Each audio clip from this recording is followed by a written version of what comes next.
आपल्या सगळ्यांच्या माहितीसाठी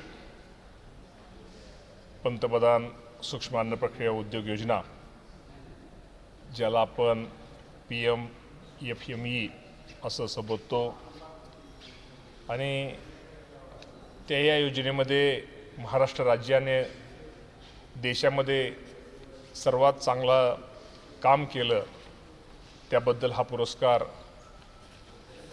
आज चिरागजी पासवान यांच्या वतीनं राज्याच्या कृषी विभागाला दिला जात आहे।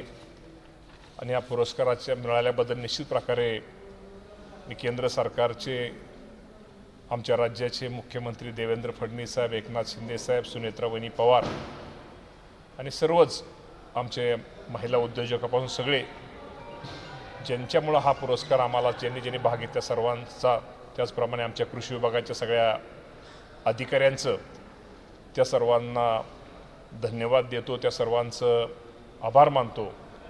आणि केंद्र सरकारचाही हा पुरस्कार महाराष्ट्र राज्यानं या योजनेमध्ये चांगलं काम केल्याबद्दल दिला, त्याबद्दल केंद्र सरकारचे मी आभार मानतो। खरं तर आज आपण आकडेवारी घेतली तर साधारणतः महाराष्ट्रामध्ये 31,244 वैयक्तिक आणि 522 गट आणि 75 सामायिक पायाभूत सुविधा प्रकल्पांना आपण मंजुरी देण्यात आलेली आहे। आणि त्याची प्रकल्प किंमत जर आपण विचार केला तर साधारणतः 2,893 कोटी वैयक्तिक आणि 36 कोटी रुपये आणि 216 कोटी अशी आहे। आणि साधारणतः 25,007 वैयक्तिक 338 सामायिक पायाभूत सुविधांना प्रकल्पांना अनुदान हे वितरित करण्यात आलेलं आहे।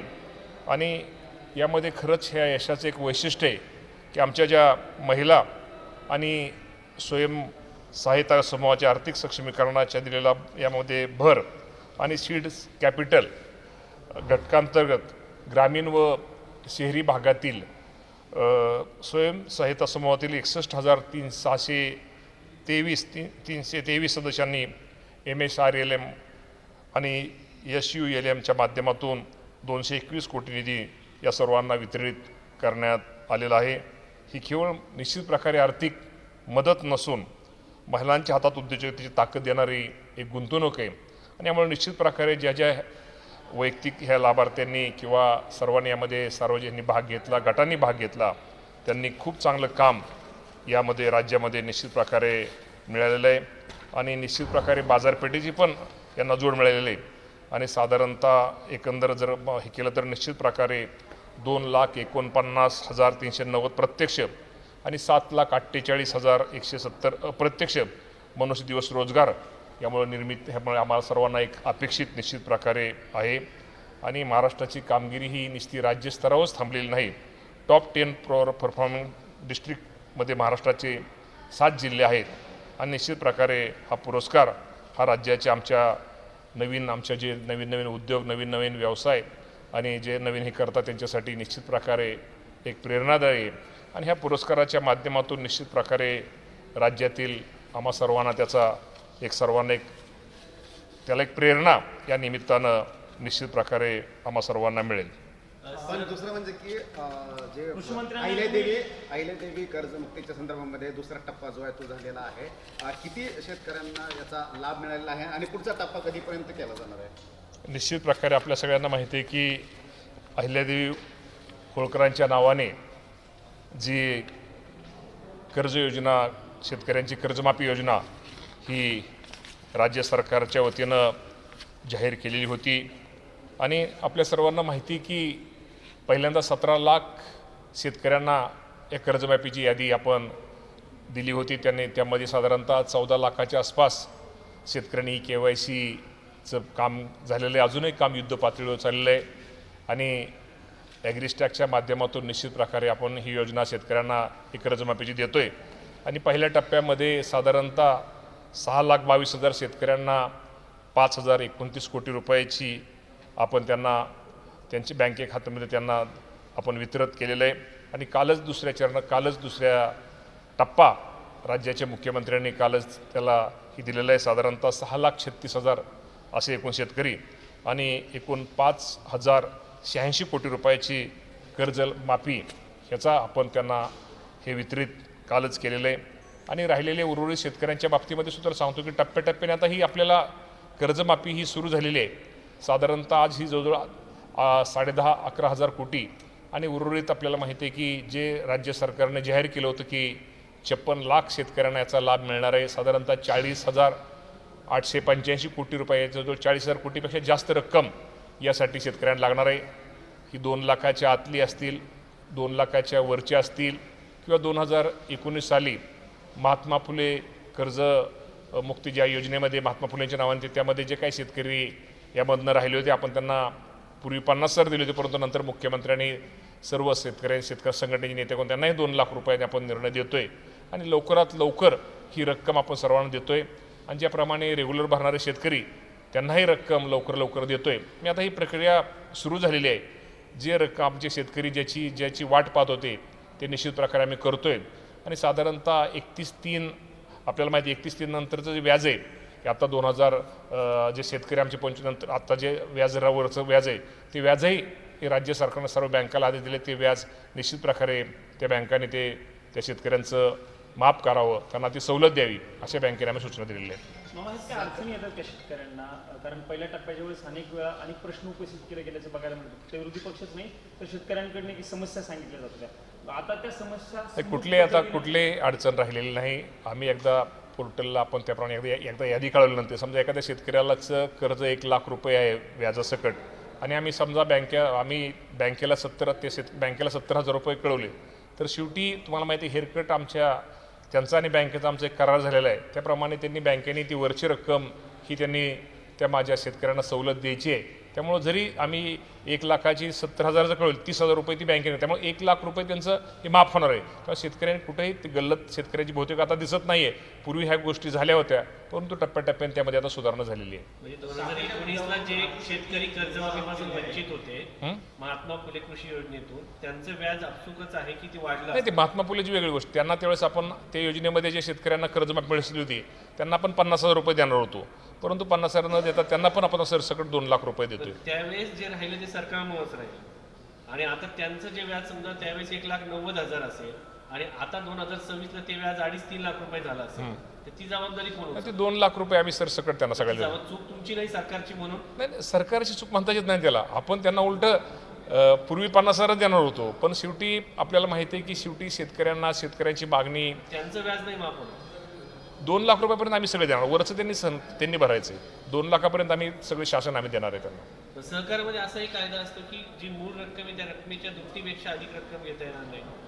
100% आहेच ना कायदा तो। दामदुपटीपेक्षा जास्त घेता येत नाही। समजा याने समजा विकास सोसायटी असेल किंवा बँक, आता तर आपण काय करतोय साधारणतः राष्ट्रीयकृत बँकांना आपण फार 35% आणलेले आहे, इतक्यापर्यंत आपण सवलत म्हणजे 35%पेक्षा जास्त घेणार नाही इतक्यापर्यंत आपण सवलत राष्ट्रीयकृत बँकाकडून घेतलेली। यातनं खूप मोठा फायदा शेतकऱ्यांचा राष्ट्रीयकृत बँकेच्या माध्यमातून केलेला आहे आणि शेवटी सहकारामध्ये तुम्हाला ती विकास सोसायटीच्या बाबतीमध्ये विकास सोसायटीची भूमिका महत्त्वाची असते। तर विकास सोसायटी घेतलेला आपण ते पण करतोय आपण। राजू शेट्टी यांनी आरोप केला आहे शेतकऱ्यांच्या मेळाव्यावर त्यानंतर साखरेच्या व्यवहारात 22 ते 25,000 कोटी रुपयाचा घोटाळा झालेला आहे। कारखानदारांना, नातेवाईकांना, संबंधित लोकांना, साखरेच्या व्यापाऱ्यांना फायदा व्हावा म्हणून साखरेचे दर वाढवले गेले। नाही, असं आपल्याला साखरेचे दर कशामुळे वाढले आपल्याला माहिती आहे की असं म्हणता येणार नाही। शेवटी शेट्टी साहेबांचा काय त्यांचा म्हणजे त्यांची माहिती ती काय मला माहीत नाही, परंतु निश्चित प्रकारे साखरेचे दर वाढलेले आहेत आणि ज्या कारखान्याकडे साखर कारखान्याकडे साखरेचा साठा आहे त्याचा निश्चित प्रकारे साठेच्या माध्यमातून त्याचा फायदा हा माझ्या शेतकऱ्यांनाच या बाबतीमध्ये होणार आहे। 45-48 लाख टन साखर गायब आहे असे त्यांचा आरोप आहे। असं गायब वगैरे साखर कुठं असं नसतं। शेवटी आपल्या सगळ्यांना माहिती आहे की प्रत्येक वर्षी साखरेचा स्टॉक तपासला जातो, प्रत्येक वर्षी त्याप्रमाणे हे केलं जातं। असं गायब वगैरे म्हणजे मला तर माहीत नाही, आता शेट्टी साहेबांना काय माहिती आहे ती त्यांनाच आपल्याला विचारलेलं बरं होईल। त्यांनी अजून मागणी केली की 500 रुपये शेतकऱ्याला 500 रुपये प्रति टन जास्तीचा बाजारभाव देण्याची गरज आहे, तरच शेतकऱ्यांना फायदा होईल। 100% आज अडचणीत शेतकरी आहे, शेतकऱ्याला चांगल्या प्रकारचा ऊसाचा बाजारभाव मिळाला पाहिजे। आपल्याला माहिती आहे की खर्च तर वाढलेला आहे, खताच्या किमती असतील, लेबरच्या किमती असतील, तुमच्या सगळ्याच किमतीत वाढलेल्या आहेत, त्यामुळे शेतकऱ्यांना चांगला बाजारभाव मिळावा हीच सगळ्यांची अपेक्षा आहे आणि भावना पण तीच आहे। सर, एका बाजूला शेतकऱ्यांना बाजारभाव व्यवस्थित चांगला मिळत नाही, दुसऱ्या बाजूला सर्वसामान्य ग्राहकाला साखर 80 रुपयापर्यंत विकत घ्यावी लागते।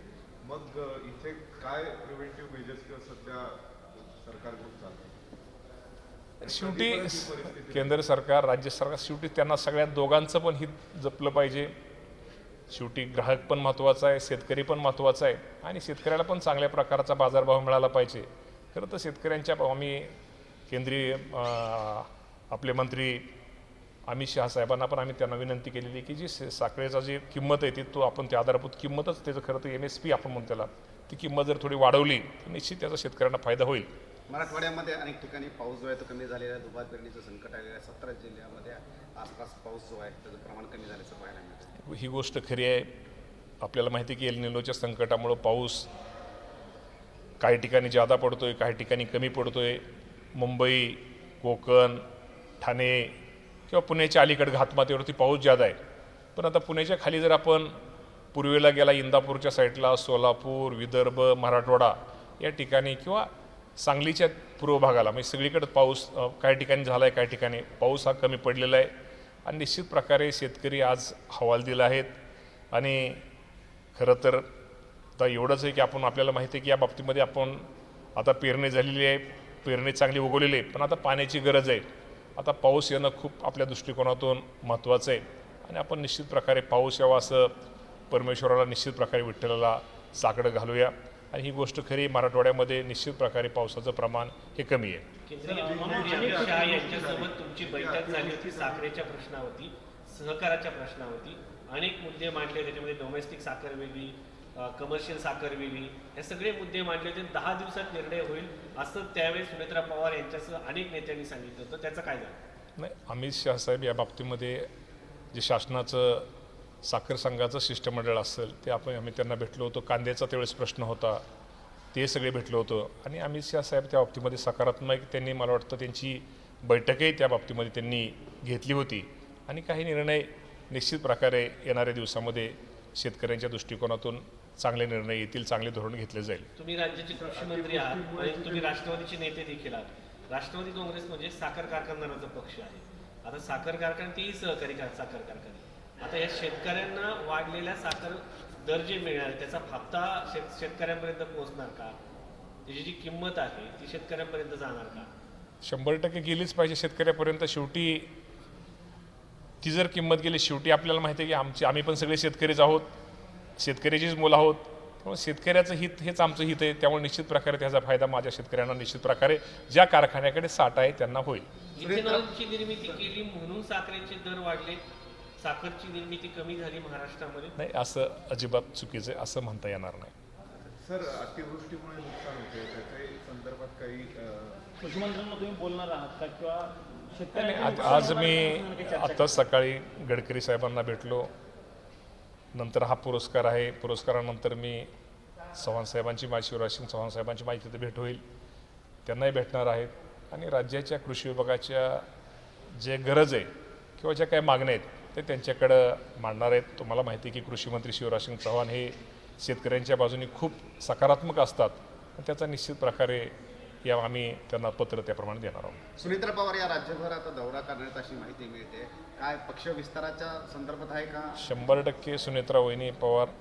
आपल्या सगळ्यांना माहिती आहे की दिवंगत नेते अजितदादा पवार साहेबांचा आमच्या पक्षावरती, आमच्या सगळ्यांवरती एवढा मोठा प्रभाव होता आणि दादा दौरे करत होते. परंतु दादांची दुःखद घटना आपल्याला माहिती घडल्यानंतर तर सुनेत्रा वहिनी पवार हे सक्षम नेतृत्व करतायत, त्या आम्हा सर्वांना बरोबर घेऊन काम करत आहेत.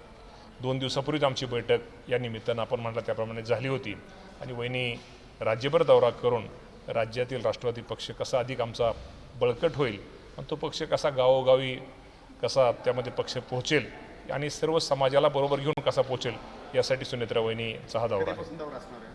दौरा आता ते मला वाटतं हे आखतील 4-2 दिवसामध्ये, पुढच्या आठवड्यामध्ये त्यामध्ये नियोजन चांगल्या प्रकारचं होईल. तर सर्वच मंत्र्यांना असं पण सांगण्यात आलेलं आहे का की युवकांच्या संदर्भात सोशल मीडियावर ॲक्टिव्ह राहणं, इन्स्टावर ॲक्टिव्ह राहणं, संपर्क करणं, तुम्हाला पण असं काय? नाही, 100% आपल्याला माहिती आहे की शेवटी आजचा युवक हाच खरं तर आपली उद्याची ही आहे आणि त्यामुळे निश्चित प्रकारे युवकांना आपण बरोबर घेतलंच पाहिजे.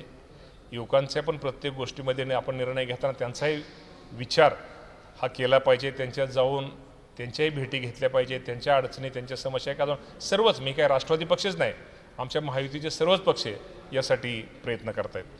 सर, एक राजकीय प्रश्न आहे.